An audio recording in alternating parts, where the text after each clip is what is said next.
সমাদৃত ব্যক্তি সমাজে আমাদের দলের মাননীয় মহাসচিব জনাব মির্জা ফখরুল ইসলাম আলমগীর। আপনাদের হাতগুলি কি নিচে না দেখেছেন? উপরে উঠে হাততালি তো তার জন্য একটা সবগুলি 1 মিনিট হাততালি দেন। আমি মির্জা আলমগীর সাহেবের জন্য হাততালি 1 মিনিট। এরকম নেতা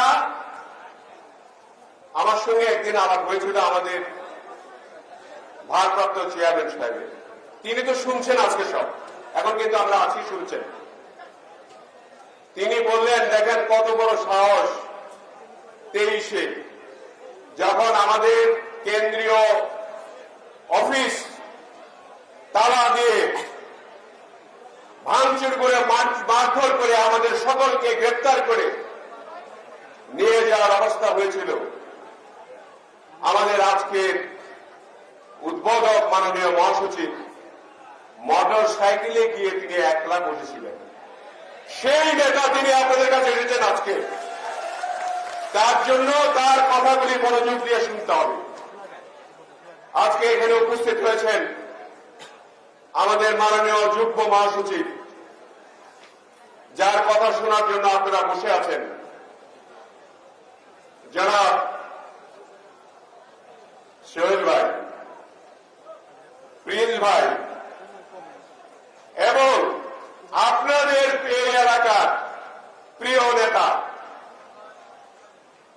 আপনাদের প্রাণের নেতা, ঢাকায় থাকলেও সার্বক্ষণিকভাবে এই এলাকার মানুষের খোঁজখবর রাখেন, আমাদের মাননীয় চেয়ারপারসনের উপদেষ্টা জনাব আব্দুল সালাম সহ আমাদের মঞ্চে উপবিষ্ট সকল নেতৃবর্গ,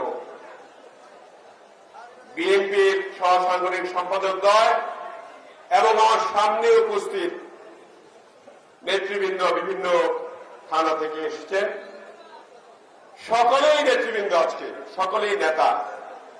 আপনারা নেতারাই এই জেলার নেতা নির্বাচন করবেন আজকে, এটা সফল হোক। এবং সেখানে আপনারা যাকে মনে করবেন যোগ্য, সে যাতে নির্বাচিত হয়। আমার অনুরোধ এটা, আমার অনুরোধ হলো আপনারা তাকেই ভোট দিবেন যিনি আগামী নির্বাচনী বৈতরণা পার করতে সক্ষম হবে। এবং আমাদের নির্বাচনে অনেক আগে থেকে আমাদের ভারপ্রাপ্ত চেয়ারম্যান জনাব তারেক রহমান তিনি বলে আসছেন, এবারের নির্বাচন কিন্তু অত সহজ নয়, অনেক কঠিন। এই যে যারা পিআর করছে,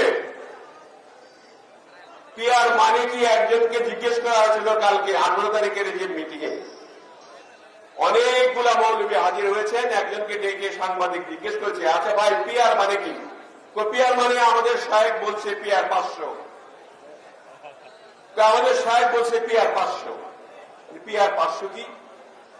মানে পিআর তারাই বুঝে না, আবার পিআর দিয়ে তারা নির্বাচনকে একটা বানচাল করার চেষ্টায় আছে। আমি বলি এই পিআর হবে না, পিআর হবে না। বাংলাদেশে প্রার্থীর যোগ্যতা অনুযায়ী নির্বাচিত হয়ে বাংলাদেশ জাতীয়তাবাদী দল ইনশাআল্লাহ ক্ষমতায় আসবে।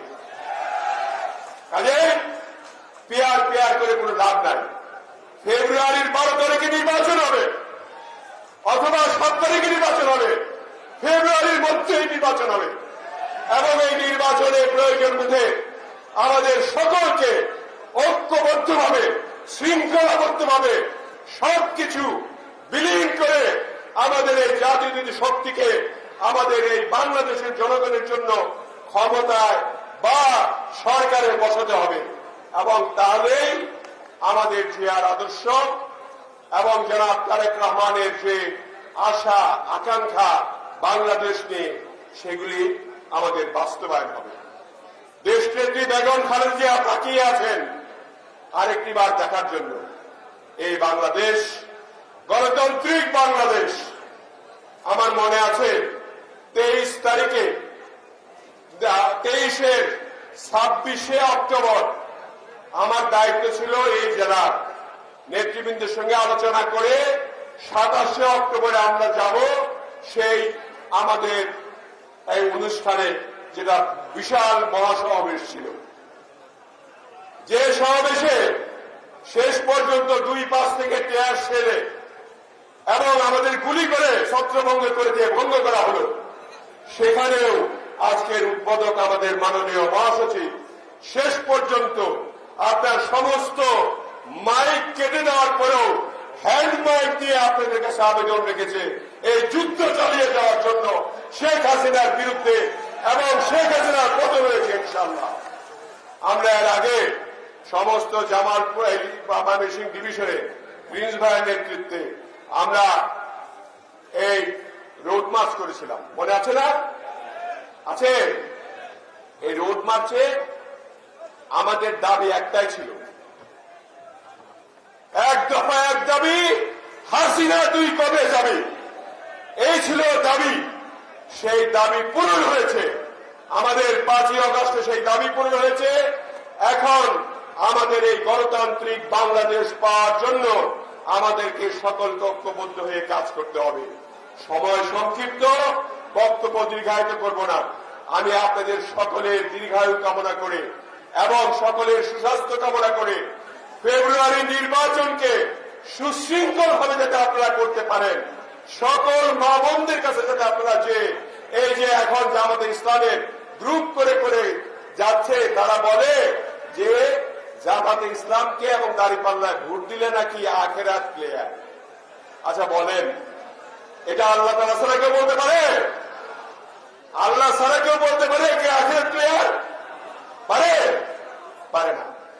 এখন এটা নিয়ে তারা ঘুরছে। আপনারা দয়া করে যারা যারা নির্বাচন করবেন এবং যাদেরকে নির্বাচিত করতে চান, সকল নেত্রীর ভিতরে আমার অনুরোধ, জোরাত করে অনুরোধ, আজকের সম্মেলনের পর থেকে কালকে থেকে নির্বাচনের কাজে লেগে যান।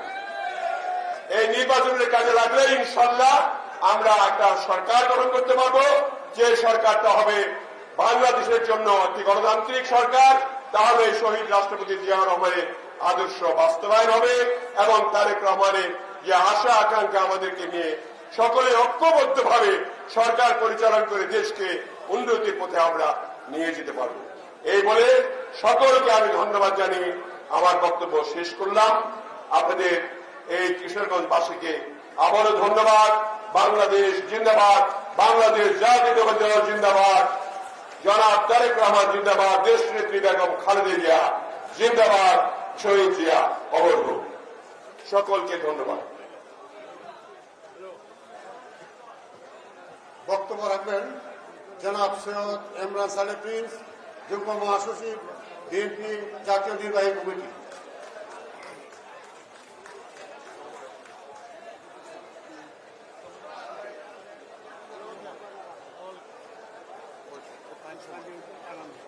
কতটুকু সময়?